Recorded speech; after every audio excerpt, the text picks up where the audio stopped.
be accomplished. I know you're all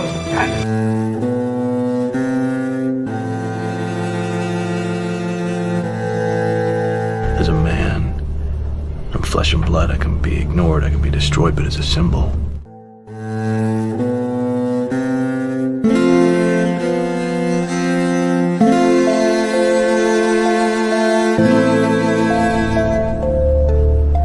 as a symbol, I can be incorruptible. He gave us a signal.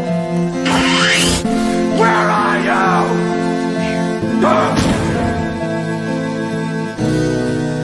Something elemental, something terrifying.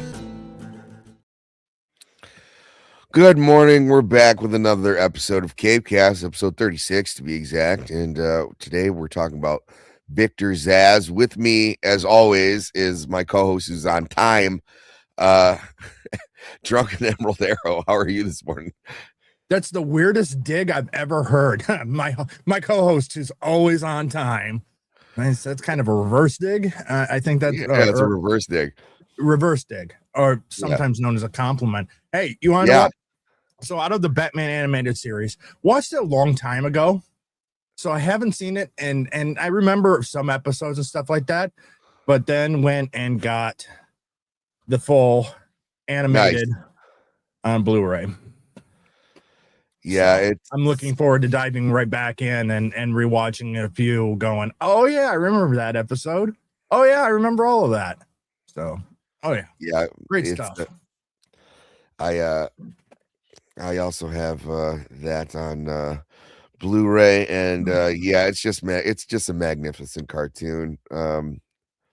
There's no ifs, ands, or buts about it. But here's a character that's far too dark for that show, and that is Victor Zsasz. I wasn't sure if I was going to give him a full episode or not, so we'll see. There, I have a couple on the slab here that don't deserve it, but basically, and also let's say hi to Sonia and Lenny Kuhn. Thank you for dropping in. I'm sure other people will drop in once they notice that the stream is up. We've been a little sporadic with our streaming schedule lately, but that's not anybody's fault but my own. And I wasn't going to miss my mother's birthday. Hey, wouldn't you know it? Hey, Look at this guy. Look who's up. I was getting worried that the stream says it starts at 8:30 p.m. Yeah, I know. I changed it. Oh, okay, cool. Yeah, Time is hard. Oh. No, it always defaults to PM. It's so because there was like, what asshole would want to have a podcast? But it's right Saturday. I mean, there's that chance on a Saturday, though. Yeah. Mamma mia! Oh, Victor Zsasz. All right, Yeah, I'm glad I've been awake for this. Yeah, I was gonna say I don't know whether it's gonna be this. I can't imagine this episode will be very long, but I don't think that we'll need other characters.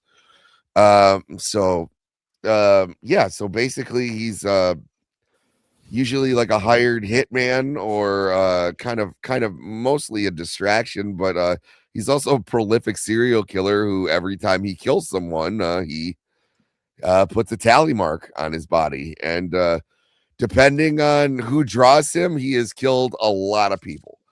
And he's always getting out. He's always getting away. So Different type of body count. Yes. And should probably share the screen like we've done so many times before.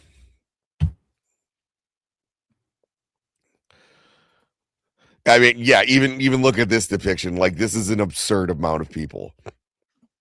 5, 10, 15, 20, 25, 30, 35, 40, 45, 50. This man appears to more have people killed than at least the 80, bug. 90 people.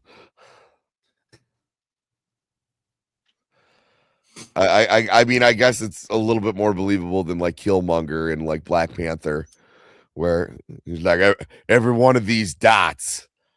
Oh shit. Like, yeah, okay.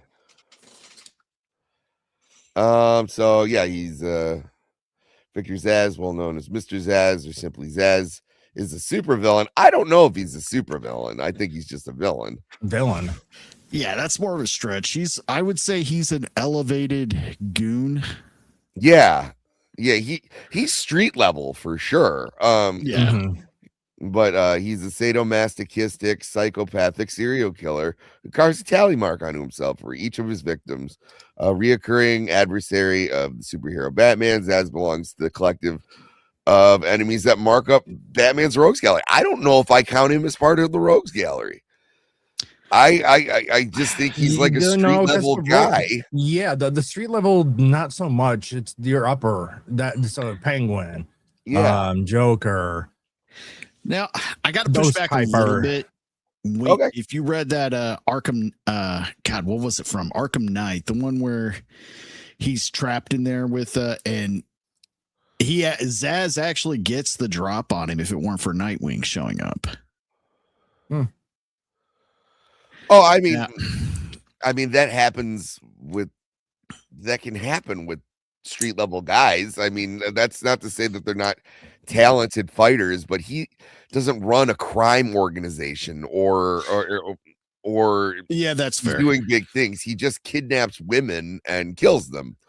Like he's not, you know, Or like whoever even he's paid to kill. you know, he's just he's paid to do it. Not to say that he's a bad villain. I just don't know if he's in that echelon. But I mean, that's a good conversation. Mhm. Okay, I mean, he's had a couple of iterations. I remember the first time that I really saw him mentioned in anything outside of like the comics was they gave a nod to him in Batman Begins. Yeah. Yeah. And Good casting for him too. In yeah, Batman Begins. you always got to cast a creeper, and I know they've casted him in other things, and they almost kind of made him look like Judge Holden, where he's like this pale, like bald guy. I was like, you know, he's bald in certain adaptations, but usually he has like jet blonde hair, or he started shaving his head after he ran out of places for tally marks. Good morning, Boosh. How are you, my friend? Let's see. So first appearance, Shadow of the Bat, #1. In June of That's what 1992. That's what I was thinking of in Shadow of the Bat. Or maybe Batman Last Arkham, looking at that. Yeah, Great series, so. What a cover. Oh yeah.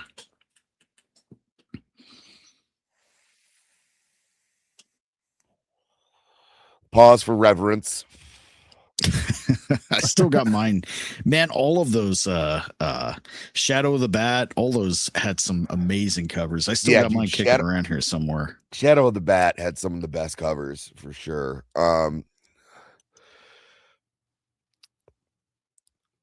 '90s revival. Vash.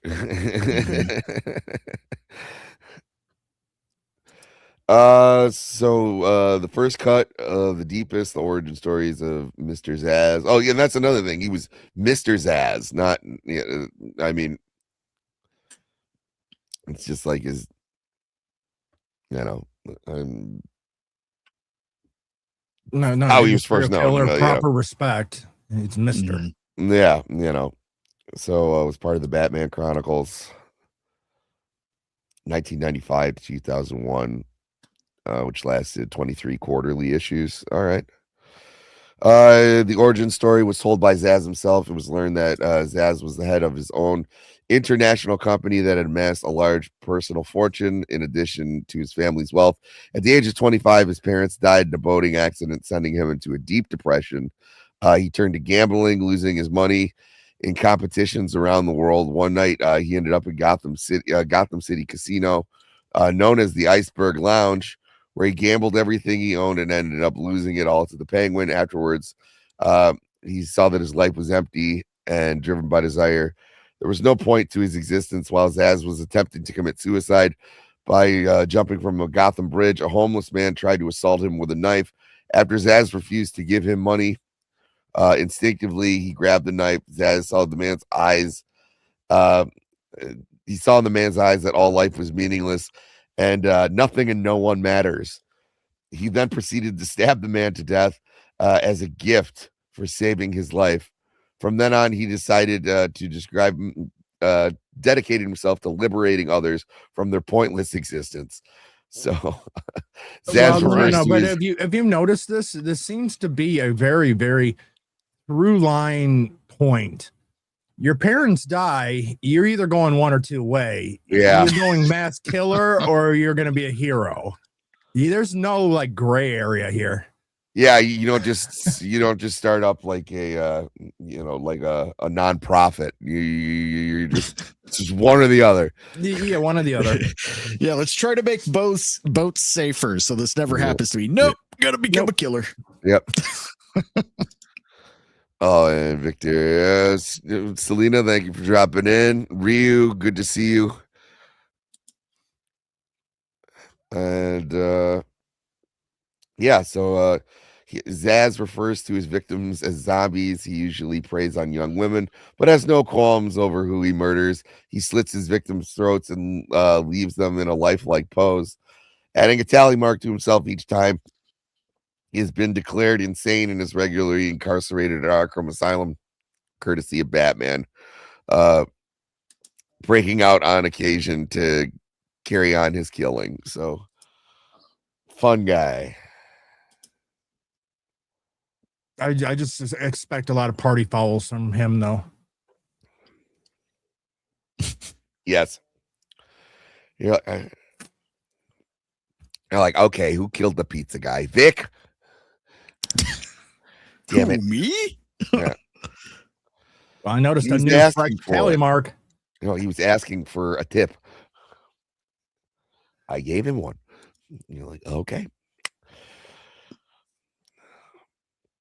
During his debut appearance in Batman Shadow of the Bats opening story arc, Batman The Last Arkham, Zsasz bribes a contractor to include a secret passage leading out from his cell during the asylum's reconstruction under its new head, Jeremiah Arkham.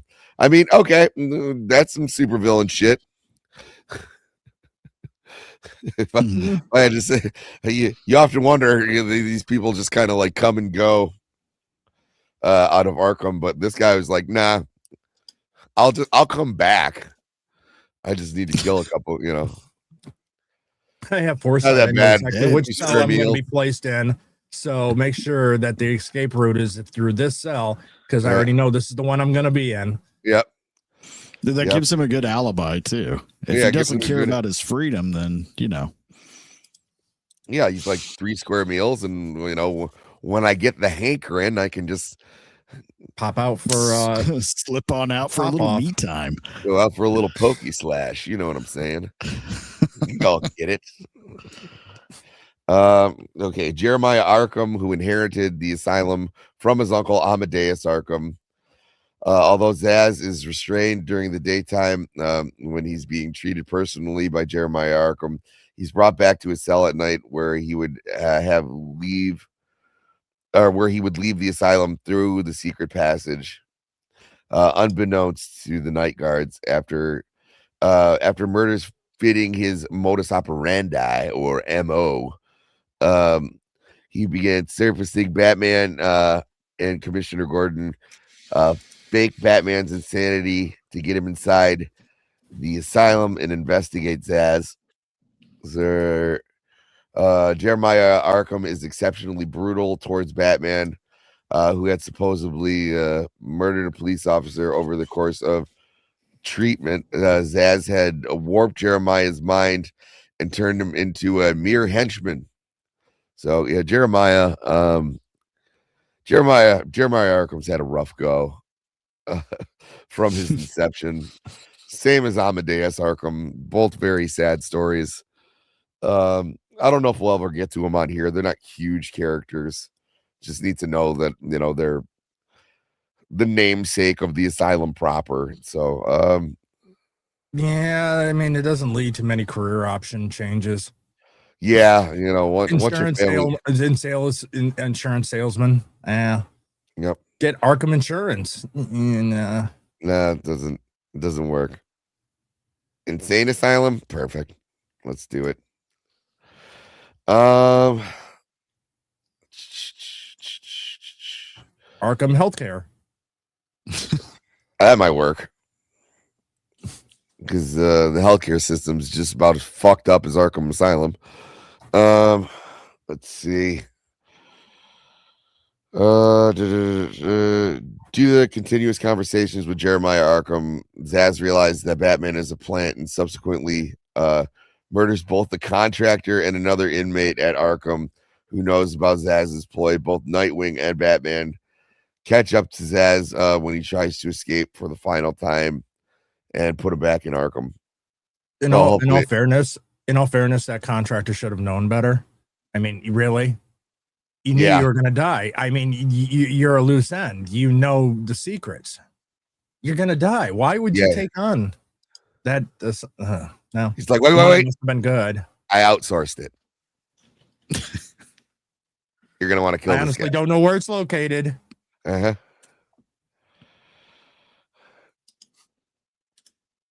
Zsasz appears in parts 3 and 4 of Nightfall, which we will get to one day when we have a special guest on here. In part 3 of Nightfall, Zsasz takes an all-girls boarding school hostage and holds the students at knife point. All the students at once at knife point? Yeah, well, it's a bunch of girls. That and they see the tick mark, so they already know that they're in trouble.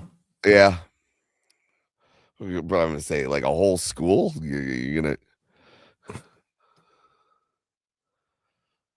just saying, it's pretty intimidating. You know, if you can't do that, you wouldn't pull that shit off with an all-boys school. It was like, dude, there's like 250 of us and like one of him. Yeah. Some of us won't make it. Got to give him credit. He's doing all of this with a knife. Yeah. I was going to say, as I recall, he doesn't have multiple arms. But either way, he takes an all-girls boarding school hostage and holds the students at knife point until Batman arrives, briefly leaving to kill 2 police officers who were sent to arrest him. The weakened both physically and mentally due to the strain of pushing himself for so long to capture the escaped inmates. Batman fights with Zsasz and tries to ignore the lunatic's mockery. He finally snaps after Zsasz says that they really are one and the same, and an administrator's savage beating. I mean, they're really not even close to being the same at all. And that's just something all the bad guys say. We're the same. Like, no, we're really fucking not. Yeah, we're not. And you know, Bruce probably knows about Victor's dead parents, but I don't think Victor knows about Bruce's. So yeah, they're not close. Or what if he did though? What if he became Boatman? My greatest fear, boats. Yeah. No run. You see, he's just antagonizing people by large bodies of water. No running by the pool.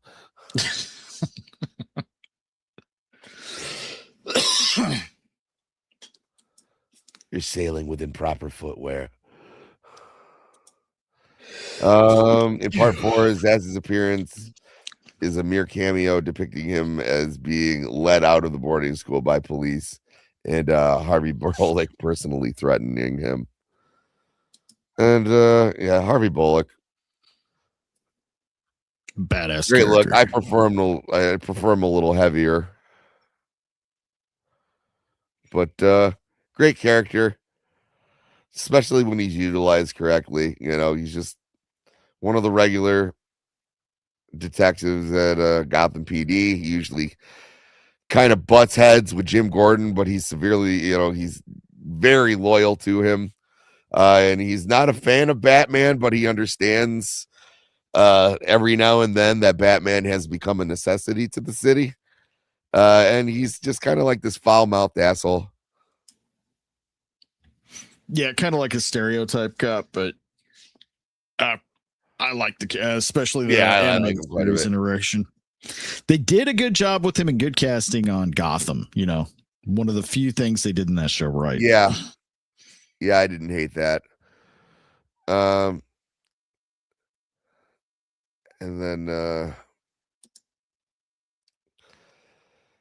well, and they had him in 89, but they changed his name. Eckhart. But Yeah. I can understand why, because they made him a corrupt, villain. Yeah, cop, a dirty but- cop. But he, Porkins looked a good part for Bullock. Oh boy, did he! Yeah, But and also because they had Harvey Dent, they didn't want two Harveys in a movie. that makes sense. That's why. But yeah, and I told Emerald this. So tonight I'm going to see Batman 89 on the big screen. I have not. So damn. that's, Last time I saw it on the big screen was, I think, 2004. I've never had the opportunity, so like I'm really excited. Oh, But, you're in for a good time. That's a treat. Just the opening, it's Yeah. worth it just for that opening. Morgan's like, you watch this movie all the time, you're gonna fall asleep. I was like, it's different.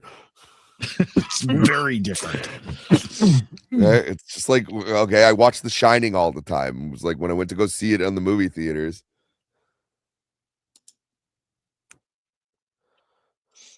That's one I haven't seen in theater. I'd love to, though.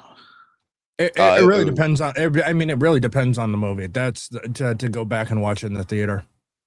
Yeah, If it's a movie that there's a lot of rewatchability, one that you love, you're gonna sit through it when it's on a big screen, especially if you've not seen it before. Or it's been a long time since you've seen it on screen. You take me and go to the theaters and see Lord of the Rings, I'm gonna fall asleep. yeah. I know, and I love the Lord of the Rings movies. It's just like, yeah, I'm gonna. I did originally. It was an 8th grade field trip, and we had the whole theaters to ourselves. And I put up like 3 armrests and like laid across, and I was like, like I conked out, which I know you guys are surprised about that, but I mean, Not really. I love those movies, but man, they relax the fuck out. It's the They music, do. the That's the thing. atmosphere. It knocks me out. Yep. I put those on specifically a lot to go to sleep to. I do, yeah, and the music. It was like, if I'm trying, I can fall asleep before they leave the fucking Shire. Yeah. It's like, oh, I want to go to there.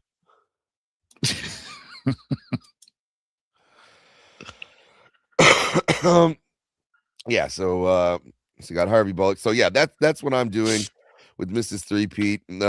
So I probably won't be around for Rogues, but I will be back next week.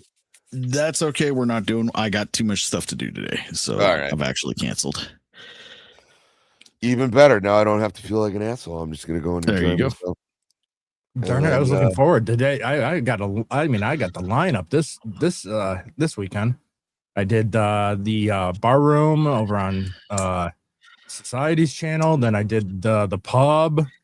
This and then if your show was going, and then mine. So I had 5 shows in the last 24 hours.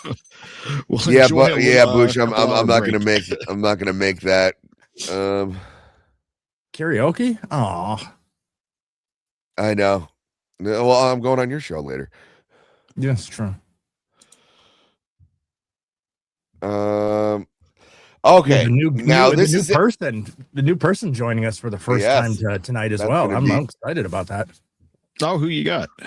Anti-derivative Jill is going to be joining us. Very cool. Well, I mean, if you guys are going after, I mean, it's Enzo's show, so he's probably going to go till 4:00 in the morning, so I might be there.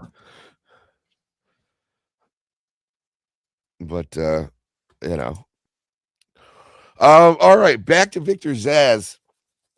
During the No Man's Land storyline, which is,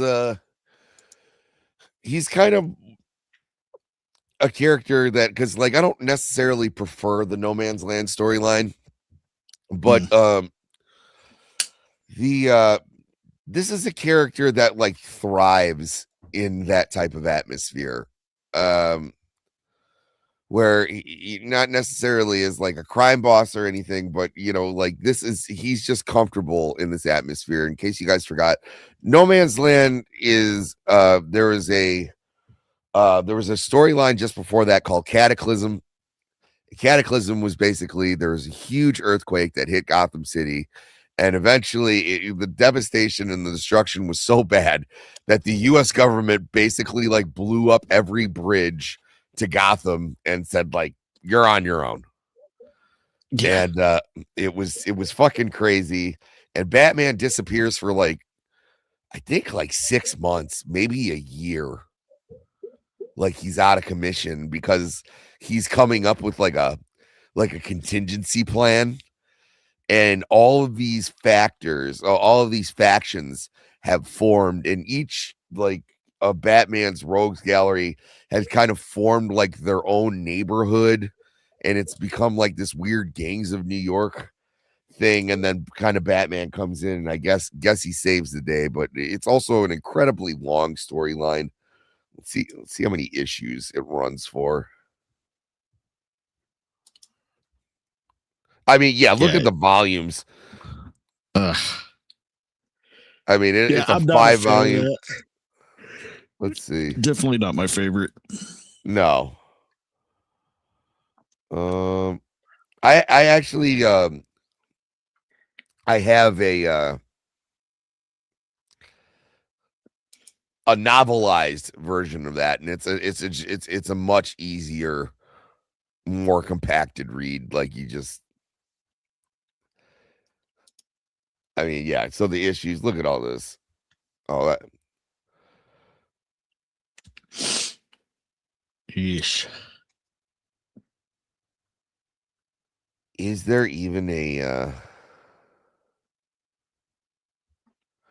well, they got Road to No Man's Land.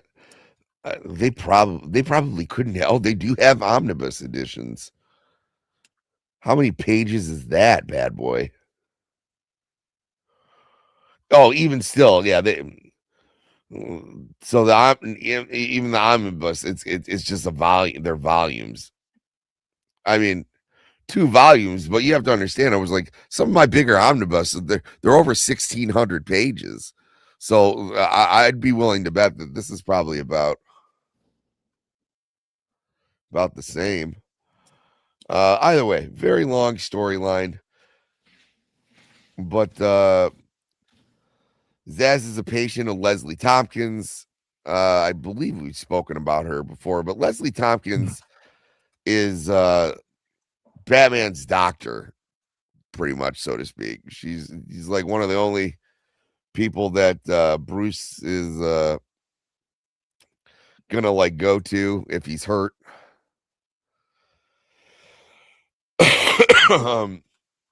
But yeah, she's like an ally, but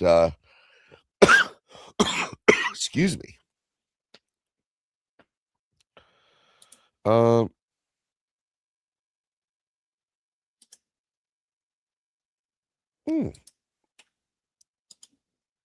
She was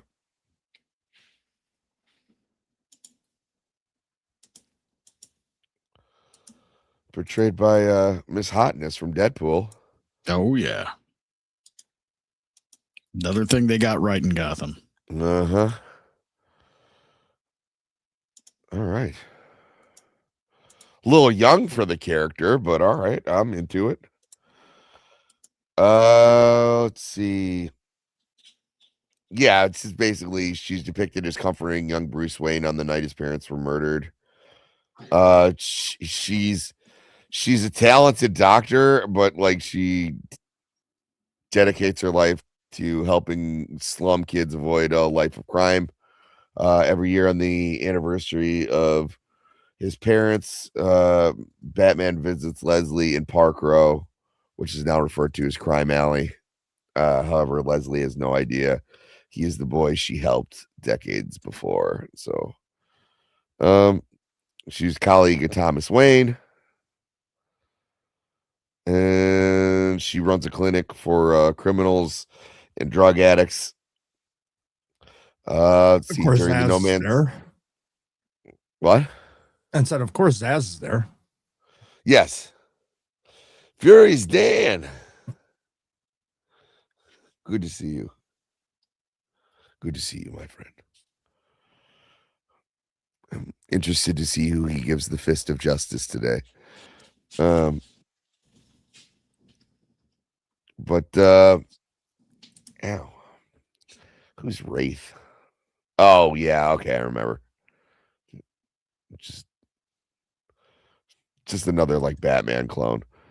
But it's during the No Man's Land storyline, she runs Gotham's only medical clinic, operating under a strict no violence policy regarding her patients. So that's why she was important for the storyline. That's why I clicked on her. She was kind of like a neutral zone. And she was managed to be like respected enough to hold that down. Let's see. Vag. Damn it. Boosh. That's in my head now. Dictor Vag. Yeah, so during the No Man's Land storyline, Zaz is a patient of Leslie Tompkins field hospital for a brief while proving to be eminently deadly. Even when unconscious and strapped to a stretcher, he managed to open one of the arteries of a field orderly with his fingernails. Once he wakes up, he's confronted by Tompkins, whose charity contrasts with his total emptiness. She briefly gave him pause, but was repelled by his evil. Zaz later appears in Detective Comics 796, where he fights Stephanie Brown in her role as Robin. Stephanie Brown ain't no joke. Mm-hmm. Stephanie Brown gets down. He attempts to slit her throat, but is distracted by her unexpected ferocity and falls back, where he attacks and attempts to kill Batman. However, Stephanie eventually defeats him. Zaz makes a brief appearance in Infinite Crisis #7, where he's part of the secret society of supervillains. Well, there you go. Yeah, definitely street level and low level, but I guess you could consider him that. You know, like I said, I mean, a supervillain just feels like such a stretch. I know you don't have to have like powers or nothing, but like you need to have more than a knife. Yeah, really. But keep in mind, I mean, he did capture a whole entire school. Yeah, he did. He did. That's tough. He's one of the many members sent to attack Metropolis before being defeated. Oh, you mean Zaz didn't do well in Metropolis? Subaru. Yeah, he let that super title go to his head, I think. Yeah. He read his wiki and saw he was a supervillain. He was one part of the Rogues Gallery supervillain. So, but then realized Metropolis was outside his reach. Then he flew down and shot lasers out of his eyes, and my knife got really hot, and I didn't know what to do after that, so I went home. and the tour was over. All right, so wait, when was No Man's Land? Awesome, great Alex Ross cover here. Always. Yeah. All right, so yeah, it started in 99. Come on. It says Zsasz has not seen any major villainous roles again until Detective Comics. Did they have? Okay. For some reason, I thought they had Aztec, and I was like, that's kind of like a real eclectic JLA international character, but I just went by it too quickly. Unless it was on the cover of this. Nope. So until March 2006, now granted, No Man's Land, I think, ran for at least a year or two. So, but I mean, he wasn't a huge part in that. So they put him on ice for a good 5-6 years.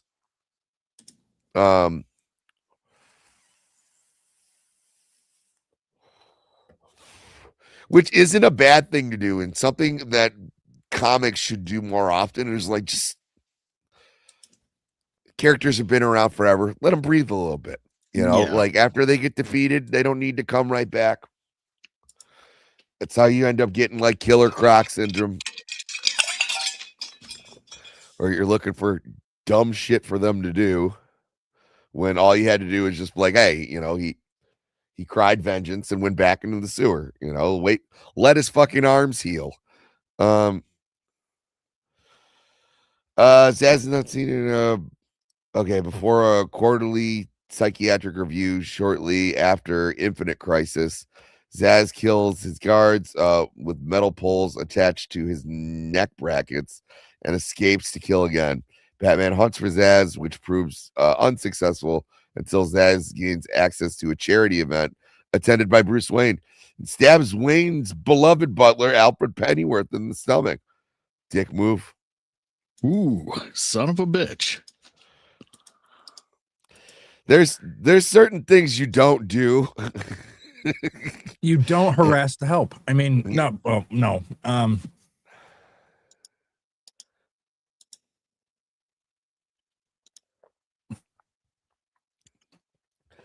for Bruce, you don't touch his daddy maid. Yep. All right. Wayne drives Alfred to the hospital, saving his life. To lure his ass to him, Wayne holds a press conference in which he announces that Alfred is still alive. Having already made the scar for Alfred, Zsasz realizes that his tally is off by 1. Zsasz remarks, "My skin, it's crawling. Every inch of it feels wrong." I mean, I get it. He's committed to the role, you know.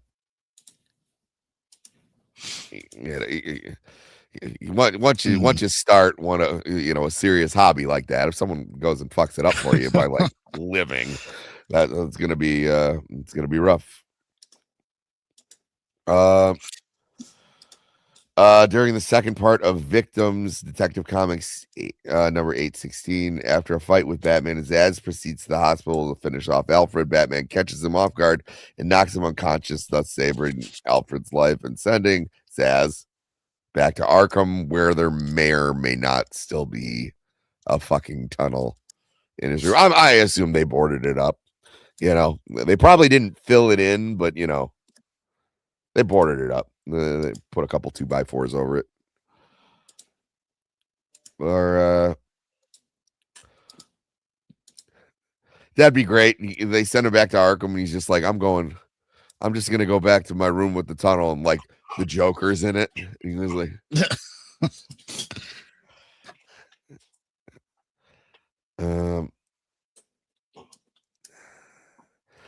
throughout this appearance, Cliff Chang's artwork portrays. Oh, okay.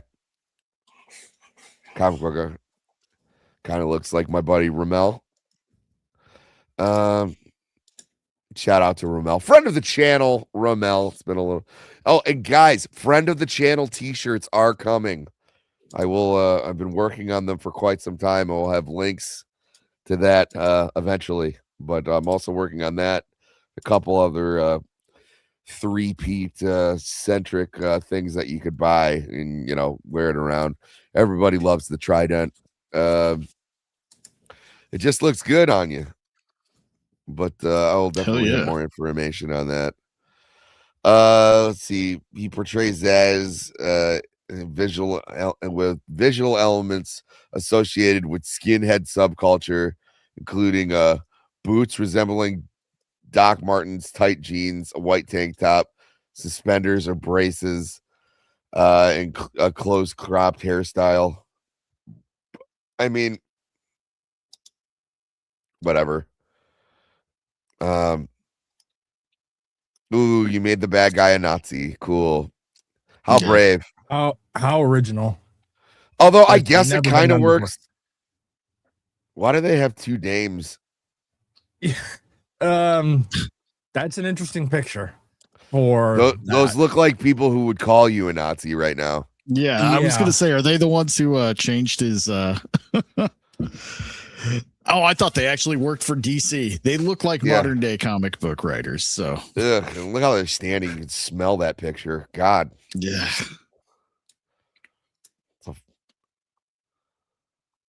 All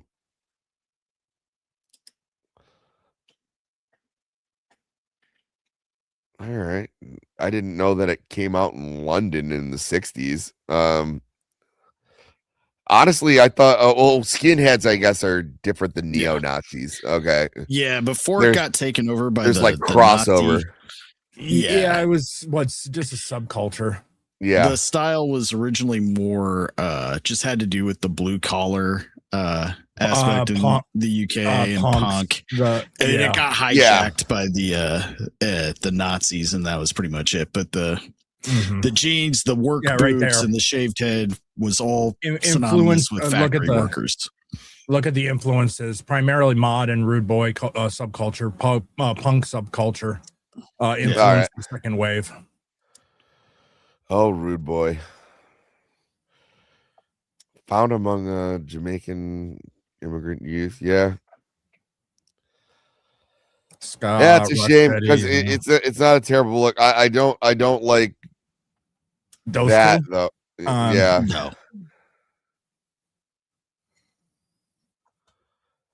They're probably drinking under the table though. God bless them.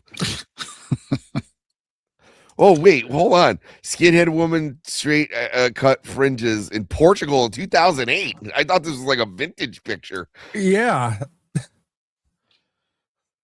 I'm completely baffled by this. But it is Portugal. I mean, so. Yeah. Yeah.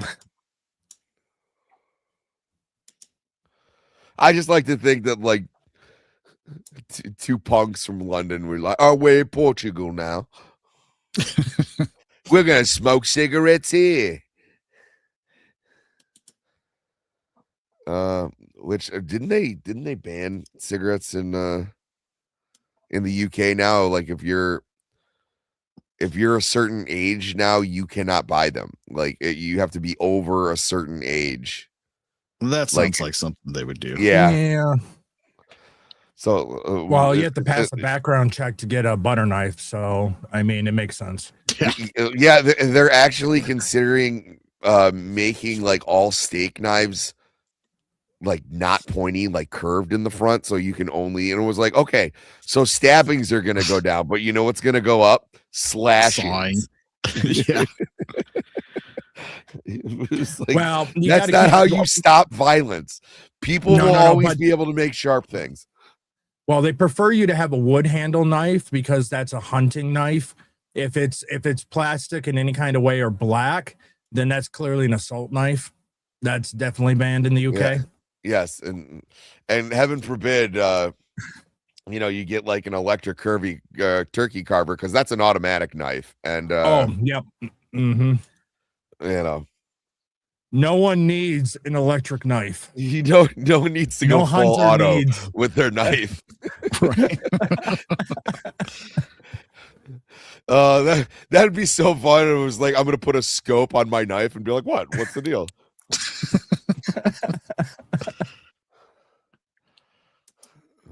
All right. Let's see, where are we at? All right, we got a couple more minutes. We can keep going for this. Like I said, I wanted to keep it, around an hour. Nothing big, and he's a good character for that.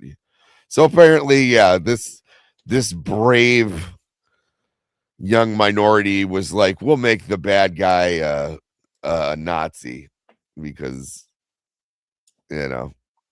Current day. Yeah, and I was gonna be like, it's 2006, so like, yeah, that's right in that window pocket where we're slowly marching to New 52. Oh no! And that's what we'll play every single time someone mentions the New 52. Oh no! Or maybe there's some way Mario will be offended. Mamma mia! Or That's the one. That's the one for the That's 52. Okie dokie.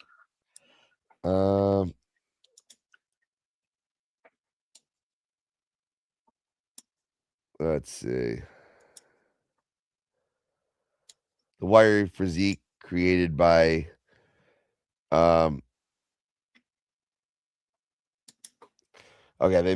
portrayal of Zsasz is more outwardly physically imposing wiry physique created by Bray Fogel and favored by most subsequent artists. No dialogue in the storyline references Zsasz being a skinhead, nor does it explain his increased musculature. Likely these visual elements were the decision of the artist. No duh. Because it's a bad choice. And especially too, you could have made an interesting story where like Zsasz, who's like empty inside, like maybe finds solace in like neo-Nazi culture, where he's like, hey, I don't want to just kill everybody, but like these guys are okay. Well, we can kill them, right? Right, guys? So something like that. But apparently, like I said, these people don't have enough fucking nuance to do that. Zsasz is later seen in Gotham Underground storyline, which God, I loved the covers for this. Which in issue 3 he appears disguised. He appears in a disguised Batman's cell in Blackgate. He attempts to kill him with a knife. Go figure. He ends up cutting Batman's arm. What? That sounds in character. There's no variation there. He's just a creature of stabbing habit. fool. Yeah. Fatality. But of course, you're not going to be able to. You're not going to get the drop on Batman too often. But he does manage to cut him. Just as he was waking up, the resulting fight ends and Zsasz being knocked unconscious again. I like to think he does the same move every single time, and Zsasz just doesn't know how to counter it. Judo chop.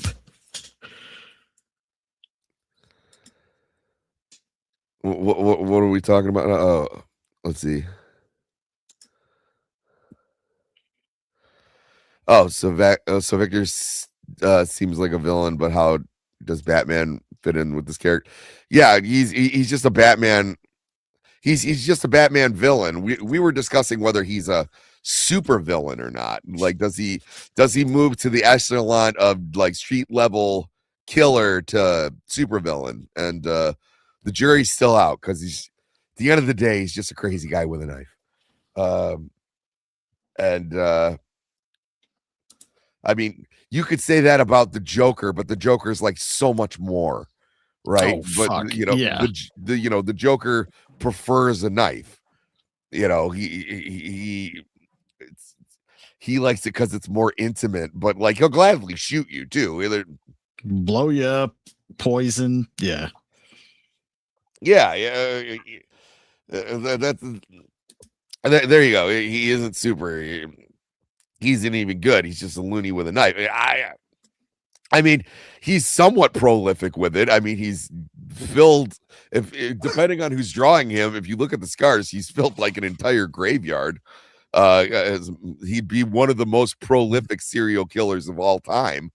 It's just, I don't know if that makes the cut. Like, I guess pun intended. But Yeah, I was gonna say, was that intentional? I don't know. I was just gonna let it go. But he's just a cut above the rest. Yeah, he's a cut above the rest. So he gets knocked out.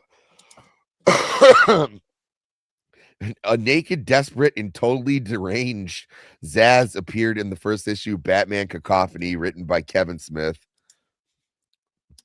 Boo. Killing a young couple and threatening their children before Batman subdues him. His thoughts move quickly that there is no space between words. In the issue, I kind of like that, where he's just like a rambling psychopath. Batman says that of all the criminals he fights, he hates Zsasz the most. Yeah, that's just Kevin Smith not understanding Batman. Yeah. With all the weight he lost, his comic book knowledge faded as well. Yeah. I mean, okay, I will say this. Fat Kevin Smith, at least his face looked normal. Right. Yeah. Kevin Smith, man, it's just like the Ozempic zombies of modern Hollywood. Yeah, but he looked like that before. I know he had a lot of heart issues, so he had to he had a heart attack at like 46. Which, not good. But he obviously wasn't taking care of himself, but yeah, he does. I have one fucking rule. Zsasz is off like 350 people. Can't we get this guy to visit Uncle Sparky? I don't think Gotham has the death penalty. It should. By God, they fucking should. Yeah. If there's any city. But I think Metropolis does. If we're going for canon, like in the Bruce Timm verse, Gotham doesn't have it, but there's an episode of Superman where at the very end, this guy's in the gas chamber and he figures out that Clark Kent is Superman, and then they gas his ass before. That's right. Man, those shows went so fucking hard. They did. And it was like that was on a children's Saturday morning cartoon. This guy's in the gas chamber, but and he's like, Clark Kent is Superman, and the gas, and you're like, oh, okay, what? Clearly, a Mandani ran Gotham that got rid of death penalty. Yes, absolutely. Yeah, the like, liberals are the real they don't have the bat signal. They have the call to prayer. What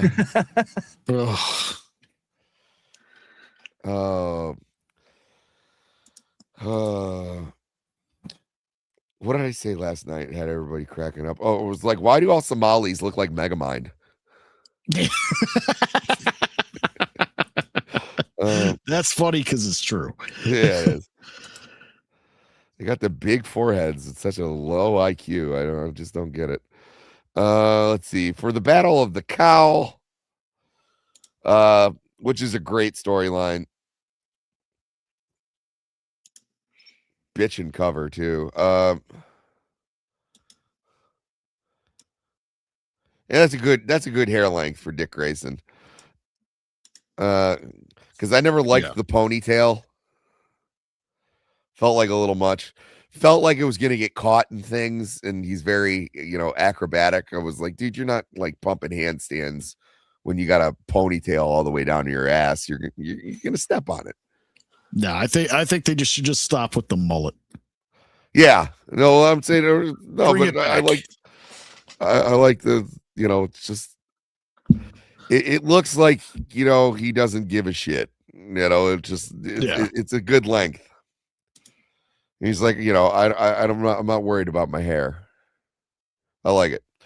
Zsasz is recruited by new Black Mask into a group of villains aiming to take over Gotham. Is Black Mask? We just did Black Mask. I don't recall Black Mask being anybody else but Roman Sionis. Yeah, I wouldn't know about that. No. Oh, I mean, they did update his story though, but I just don't like buy a new Black Mask. Okay.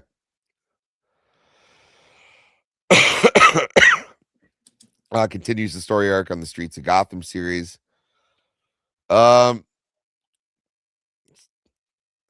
Always kind of cool. They have that. They also have Gotham City Sirens, which always seems to do pretty well, where it's just a Batman adjacent book. Mm-hmm. Love you too, Sonia. Good to see you, my dear. Yeah, Gotham City Sirens, and just like Streets of Gotham, it was like it actually follows the police and the detectives more than Batman's. More just kind of, he's there. He's more like spoken about. Or you'll get stories kind of like the Penguin. Like the show The Penguin. You that you would see something like that in Gotham City streets. Where it's it's following Oswald Cobblepot around, like what he's doing when Batman's off doing other shit. It's not a bad thing, and it expands the universe quite a bit, but sometimes with ones like that, they get a little preachy, and those are usually the offshoot books where you get some political stuff in there that people aren't thrilled about, but for the most part they kind of stick to it. They usually try not to screw with Batman too much because that's the only one keeping the lights on right now. Oh, if you look at DC comic book sales, they're all Batman adjacent. Oh, The first top 10 have something to do with that. I mean, Superman too, but not to the extent of Batman. It's not even close. Which wasn't always the case, but it definitely is now. Although I'm not sure how things are selling with the Absolute series, which I haven't really been following it that much. I kind of lost interest. It was like, oh, this is our new wacky way of, and it was like it's a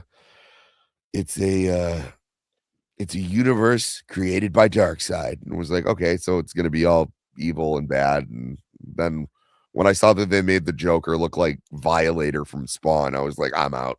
Yeah. I've heard it gets better and it's worth it. A lot of people whose opinions I pretty much respect have, played it up, but I'll check it. I'll wait for it to come out on trade. Yeah, that's what I'll probably get because I think they're going to have like an omnibus, and it was like all of the Absolute stories, like year one. I'll check that out. Because some people are saying that like Absolute Martian Manhunter and Absolute Wonder Woman are like awesome, but a lot of people are raving about what they did with Scarecrow, and the design's pretty cool. No, he's not. He's not a flaming gay fanboy. He is like a tank of a human being, which was insane because like. So they make Batman basically the size of Bane. Yeah. So, and I was wondering how they were going to do Absolute Bane. And they were like, no, we'll just make him the size of a Mack truck. And that'll, yeah, it's just absurd. But Absolute, Batman. A lot of people don't like the design. I don't hate it. I just think it's just he's just way too big, and Yeah. I don't like that his chest piece comes off and it becomes an axe, and like his shoulder spikes are all knives that he can like take off. I'll find you guys like a picture that shows the ridiculousness. Like they've tried to tone it down a bit, but like he's far too big. Yeah. I mean, yeah, this is absurd enough.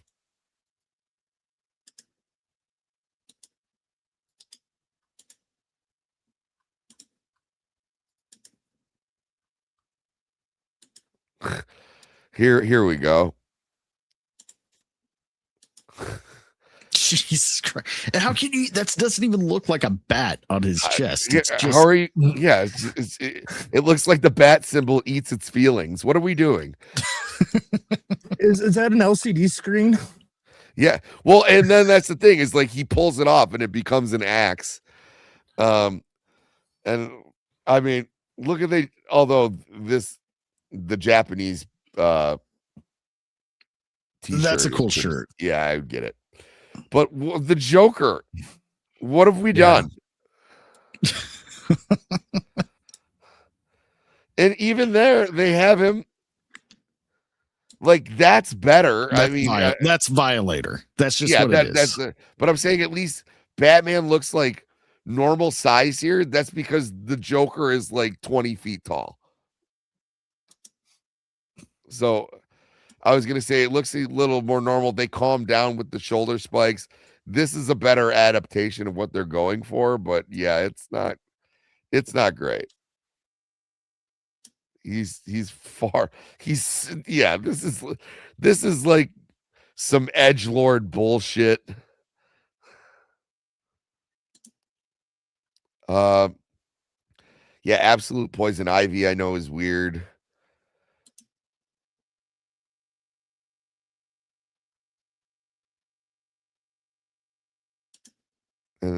Dungeon crawler Carl. I don't even. All right. But yeah, we have that. So he's hired by a new Black Mask. They want to take over the city. Black Mask presents Zsasz with a briefcase filled with cash and advises him to finally live out his dream, knowing full well that any dream that Zsasz would culminate in mass murder. Apprehensive at first on how to go about this, he eventually decides to take Black Mask up on his offer, dressing in Armani suits, appearing nearly exactly to the image of Woody Harrelson in Natural Born Killers. Not a bad homage, I guess. I mean, I love that movie. It's still weird, but best romantic comedy ever made. I agree.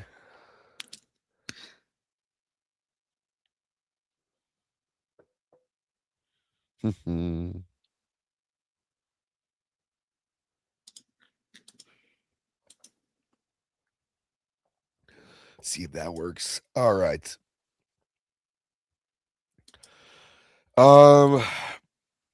In purchasing warehouse for the base of his operations,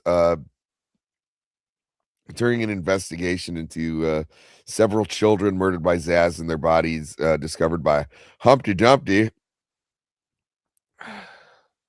who Damian Wayne is captured by a man soliciting runaway kids with the promise of a free meal and a place to stay. Damian discovers the man to be a close associate of Victor Zsasz, and that Zsasz has been slowly building a financial empire using runaway children and kidnapped orphans in a fight to the death arena.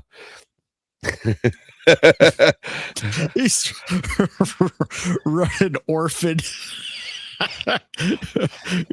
crack baby boxing. That's so fucking despicable. But you know what? You gotta give it to the guy. It would make a shit ton of money. Orphans. We all hate them, right? But what do we do with them? Just Make like them short fight people. Yeah. and bet on it.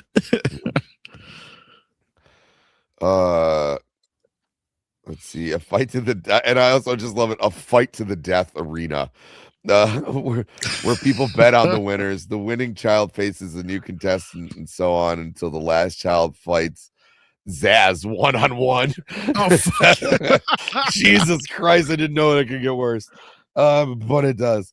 Having seen the horrors that Zsasz has left, as well as the haunting memory of seeing the dead bodies of children killed, Damien questions why Bruce or Dick have allowed a man like Zsasz to be left alive.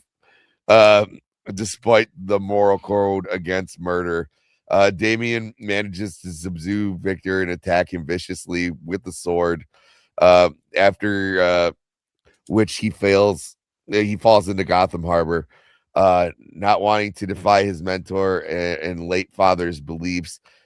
He promises Dick that the blow was not fatal since he missed Zaz's spine, but indicated that his chances of survival were slim.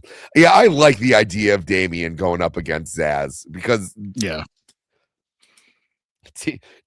Damien is just pure, if he wanted to be, could just be an absolute killing machine. Yeah. Yeah, I said it before. I'm on Team Damien. I think he's a great character. I understand the hate, but he grew on me. I like him. Yeah, he definitely grew on me. And it's not even the fact that, when you say Robin, I always think of Tim or Dick. Yeah. But it was the most organic coming out of the storyline where it was like, oh no, I just found this other kid, I don't know, Jason Todd. Don't ask Bruce Wayne what to do with orphans. He's like, Yes. well, Dead puppies. Dead puppies. Dead puppies aren't much fun. You knew you were getting it once. I was wondering when that was going to show up. What were you saying? Yeah, no, Bruce has no idea what to do with orphans. Well, we watched that video in Orlando on like the original what's his face? Jason Todd. Yeah, we just said his name. I don't know why, but it's really Dick Grayson who gets Jason's parents killed by Killer Croc, and Dick Grayson at this point in time is like 18, 19, so he actually wants to adopt Jason, and Bruce is like, "No, I'll adopt him." He like adopts him right under Dick Grayson. It was like, dude, what are you doing? It was like, and it was because of him that they kind of got killed anyway, because he was like, it was like, if they're not going to help out, then like cut them loose. And it was like, well, okay, I'm going to send these acrobats undercover for the mutant crocodile man. Right. What's the worst that could happen? And then they show Dick Grayson. He's like, oh shit. And Commissioner Gordon's like, what were you thinking? God, it's so good. We should cover that entire storyline because it's fucking bonkers. And it's pre-crisis, so it's like this redheaded Jason Todd. Oh, don't you worry about it. Oh, El Gaucho. We'll give you an El Gaucho just for stopping in. El Gaucho sends his regards. For what's right.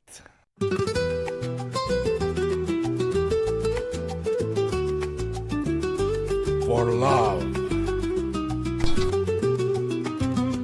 My paws are a cry for justice. My dick veins are a cry of passion. I am El Gaucho. Yes. The Batman of yeah. every nation. Zsasz is later seen in captivity in Detective Comics 865 after Black Mask's Jeremiah Arkham apprehension in Arkham Asylum. While no difference is made to Zaz's injury, nor does he appear to be injured, his presence in Arkham alongside Jeremiah strongly suggests that the events of this issue took place subsequent to the injury, meaning he did survive the attack. And now we get to the New 52. Zaz appeared various times in the New 52, the New 52, as an inmate of Arkham. He is later seen attacking Batgirl in the Narrows while on Venom. Zaz on Venom isn't a bad idea. No, that would definitely up his game. Yeah, that there you go. That's that jump to supervillain that we were talking about. That would do it. Zaz appears next in Detective Comics Volume 2, Issue 18, written by John Layman. He's released from Arkham Asylum by the Joker prior to the events of Death in the Family, which that is a wild storyline. He's later hired by Ignatius Ogilvy, who has been showing up quite a bit, and they don't have his thing. The Emperor Penguin to. I just hate that he goes by the Emperor Penguin. Yeah. And you know what? So should Oswald. Yeah, he should sue him. That would be a crap. Yeah, I'm not even kidding. That'd be a that would be storyline. That would be an excellent. So not just like it's the full story, but it's just going on in the background. It was like, you seeing this Emperor penguin shit, and it was like, yeah, dude, like it's going to court. Shut up. Really? Oh man, that would be great. I remember when I first saw in the papers that someone was going by Emperor Penguin. It hurt. I felt raped. Irreparable reputational damages. I have a brand. I'm a proprietor of the Iceberg Lounge.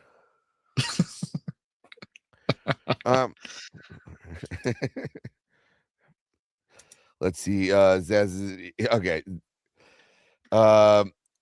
He puts a mark on Gotham City. He is given a knife with the Emperor Penguin's insignia on it, which, you know, whatever. Zaz is later instructed to put the Man-Bat serum on the knife as part of Emperor Penguin's plan to turn the population of Gotham City into Man-Bats through an airborne virus.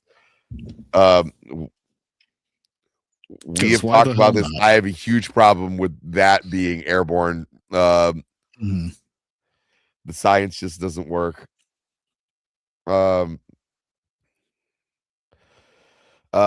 is temporarily transformed into a Man-Bat during the Forever Evil storyline. Nightwing had just retrieved Zaz from Chicago and was bringing him back to Arkham Asylum. Victor Zaz was then abducted by Superwoman and Owlman, who are the Earth 3 counterparts of Wonder Woman and Batman. They're just evil versions of the heroes. Oh God. And then we get to in DC reboot, Batman and Duke Thomas, one of the worst costumes. Ugh. Signal. Oh God. Hide in the shadows, Signal. He's like, yeah, my Batman insignia emits light. And it's like, yeah, that's not how that works. That's not how you hide in the shadows. You don't hide in the shadows by creating them.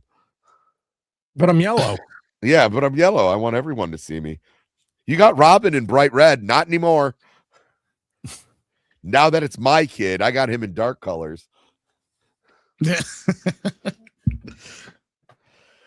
Flashback to a 2017 story arc, The War of Jokes and Riddles, which is an awesome story arc where the Joker teams up with the Riddler and they just like cause mayhem.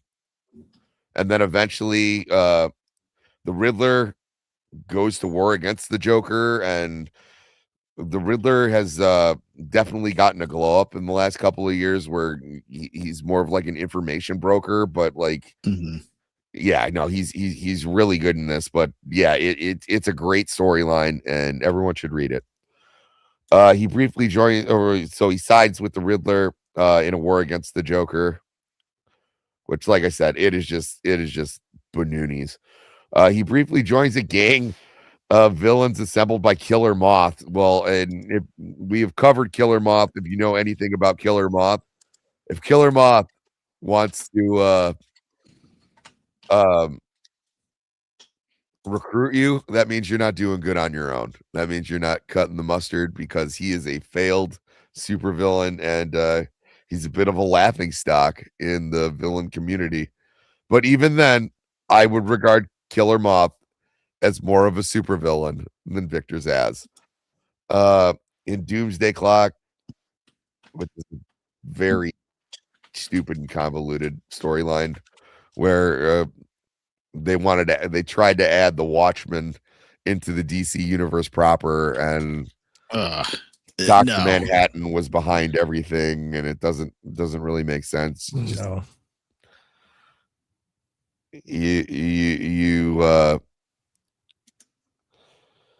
You multiverse too close to the sun, and this is what you get. All in, Victor Zsasz considers his victims, male and female, to be his betrothed. He not only makes a cut on his skin, but one of the skin of his victims as well, as exchanging rings or marrying them in heavenly matrimony by blade. And he finds this romantic and continues to speak to his dead spouses through his scars. Okay. I mean, it's not crazier than setting up an orphan death arena. I just find that whole storyline hilarious. I gotta check that out. Yeah, I gotta look at that as well. Powers and abilities. He doesn't have any. He has a knife. In addition to his wiry, tall physique, Zsasz is extremely agile and flexible, able to go toe-to-toe with Batman, even with Batman, for brief bouts. Okay, like he comes in like hot shit for like a second, and then Batman knocks him out. That's what happens every single time. If but a barrage like that would probably kill a regular person, but Batman's not a regular person. Though he favors slitting his victim's throat with knives, he has no reservation about tossing blades at opponents, and if the occasion calls for it, and even carries several spare knives for this purpose. Though he personally dislikes guns and considers them unreliable, Zsasz has been known to occasionally carry firearms to coerce his selected victims. Even barehanded, Zsasz is a formidable opponent, as he is locked away in a enormous steel containment unit for 16 hours a day. He has made a habit of practicing isometrics in a cramped space to strengthen his body. Great workout, isometrics. You use the body to strengthen the body. Zsasz is incredibly intelligent, as described as having a brilliant criminal mind. He is constantly thinking quickly, both while incarcerated and active, and some of his escapes have been the results of his cunning schemes. Zsasz is completely unpredictable and having no qualms about who he kills, when and where. Thus, he's almost impossible to track, even signs of his modus operandi, even when signs of his modus operandi appear evident, as there is no motive or clue or trail to follow. So such unpredictability also renders him a danger to anyone and everyone who may encounter him. During the Streets of Gotham story arc, it is learned that Victor Zsasz sees the world as bathed in red, and every one of the victims as every one of the victims he has murdered. He envisions both friend Black Mass and foe Dick Grayson as having died at his hands, with their throats slashed. During his battle with Damien, Zsasz begins to lose his composure when he begins to see him as a living human being rather than a dead body. So, yeah, he's crazy. Alternate universes. He's in Crimson Mist, where Batman basically becomes a vampire. It's a nice Elseworlds trilogy. Quick read. Um, the second installment is better, which I can't. Yeah, I can't remember the order of it, but yeah, there's Red Rain, there's Crimson Mist, and then there's like one more. But when Alfred takes the stake out of like vampiric Batman's heart, Yeah, he's like, "You fool!" It was like, "Oh no, this is gonna get weird." And yeah, he basically goes on a killing spree and does what everybody wants to see, is just watch Batman just go completely unhinged and kill all of his bad guys. And it's fun for a little bit. An alternate universe variant appears in Flashpoint, which is a great story, but it gave us the New 52. So this version is an inmate of a military doom prison before being killed by Heatwave during the prison break. He's on Gotham. Yeah, he's played by this guy, but for some reason they make him like insanely pale. They make him not a hitman bad for pick though. No, not a bad pick. As actor. No, he was all right. Jada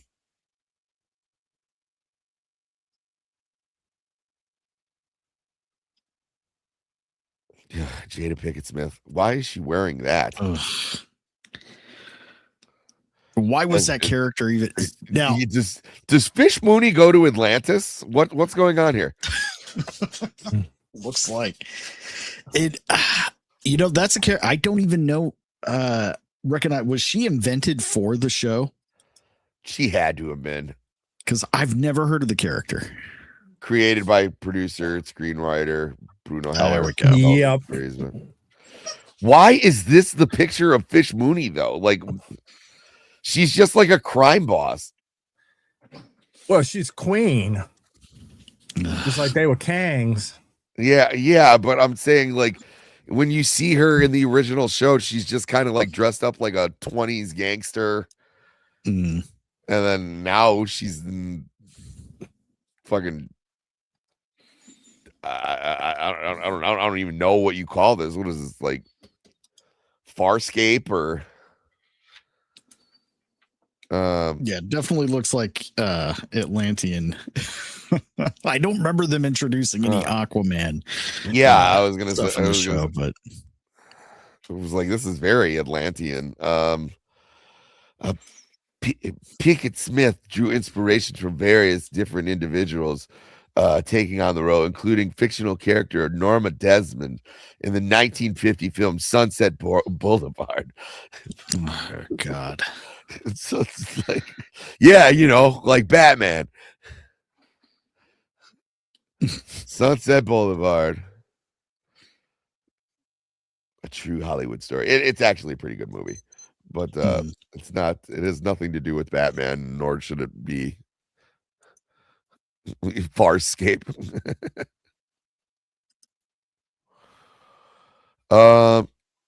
So yeah, we're good. He shows up in Batman Begins. He's played by Tim Booth, who is also a great pick. Oh yeah.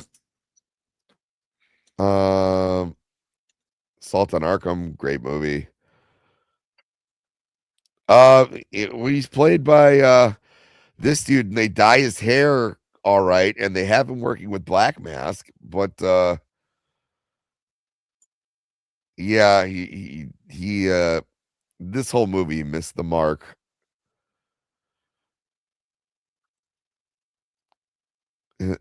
I mean, you should have just called it Birds of Prey, and never mind. You know what? They should have just never made this movie. Although I did enjoy Ewan McGregor as Black Mask, but even that is not done right because it has to fit into this stupid movie.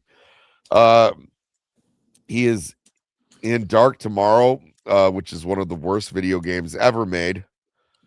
But the stories, yeah, it's unplayable. But I watched a playthrough, and the storyline is actually not bad. It's just it's impossible to get to it. I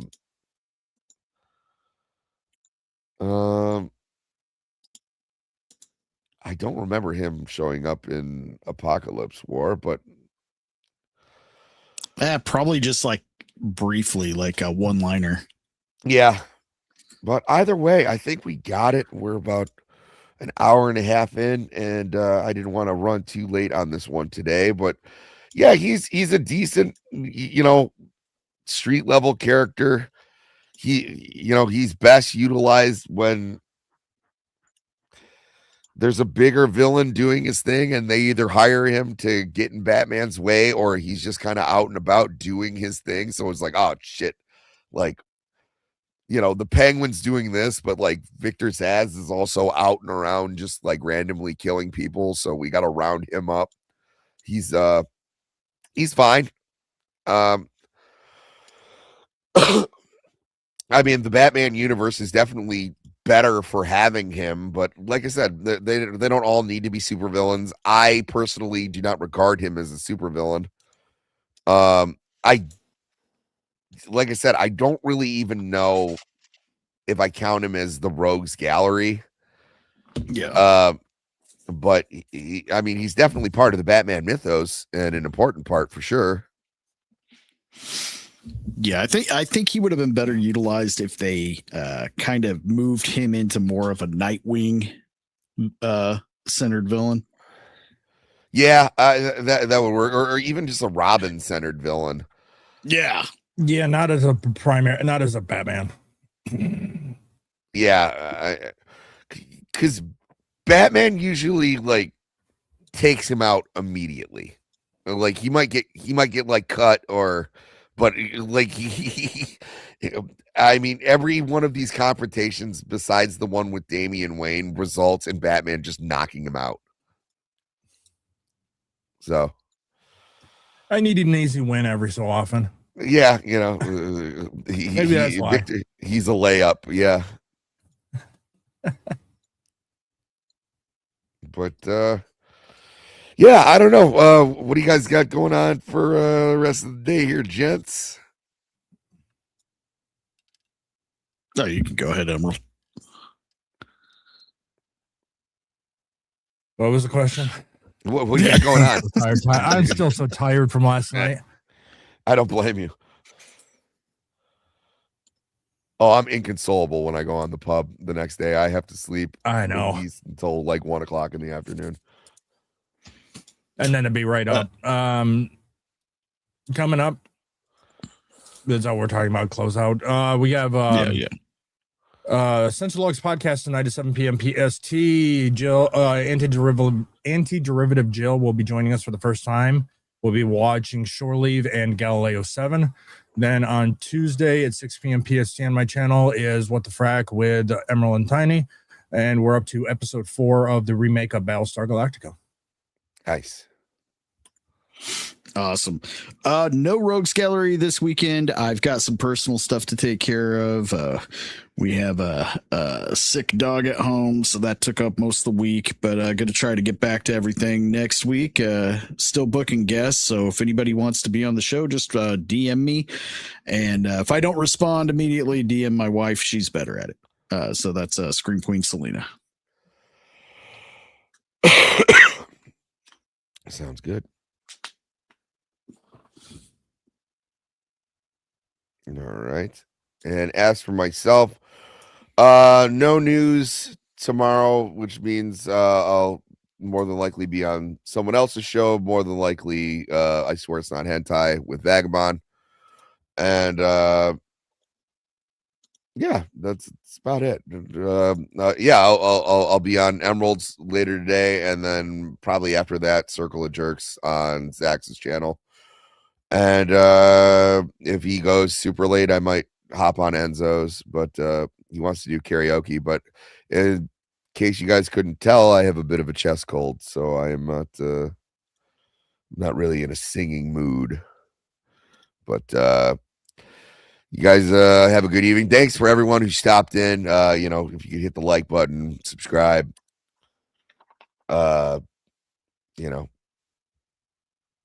share it out, let people know. But otherwise, we will be back, and we will be I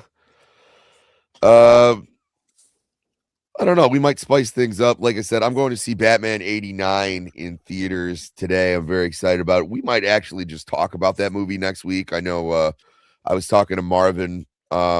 He's the editor of That Park Place. He wanted to come on and talk about it. I'm sure if I branch the word out, I could get a couple of just do a special, just Batman 89. Yeah, we'll hell yeah, man, that would be a blast. Exactly. It's my favorite movie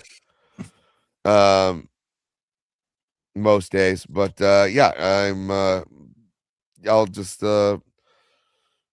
keep my ears to the streets, and we'll see if we can get to jump on. But I knew there's a couple people who definitely wanted to come on and talk about that film.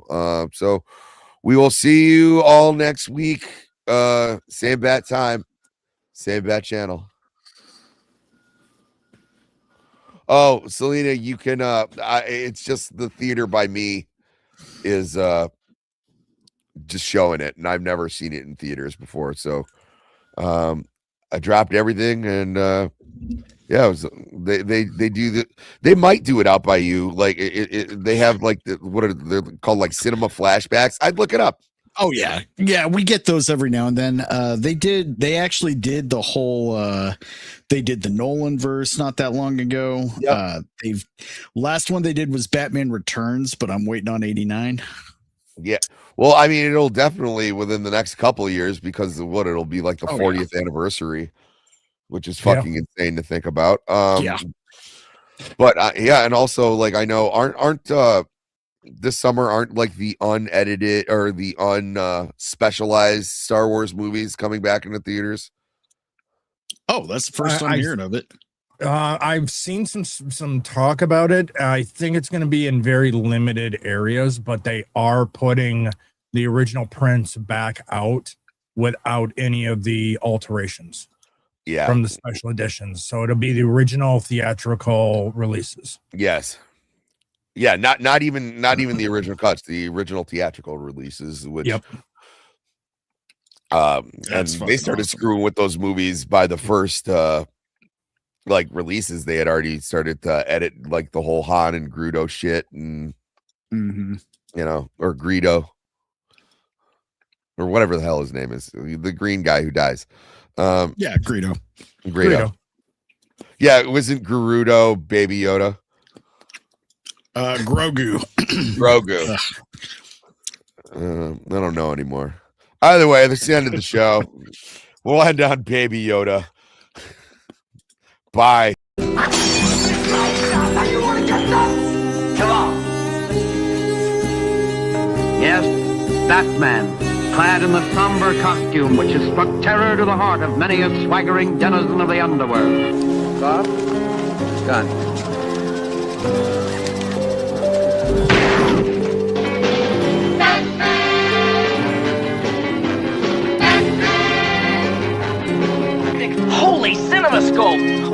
CAVECAST Batman. Holy movie moguls.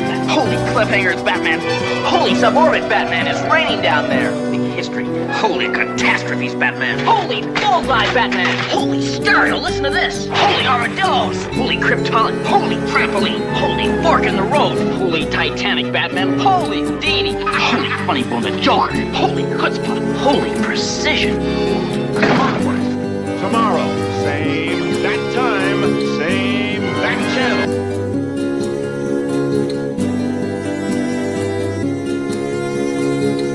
The monster who took you from me will soon learn that revenge is a dish best served cold.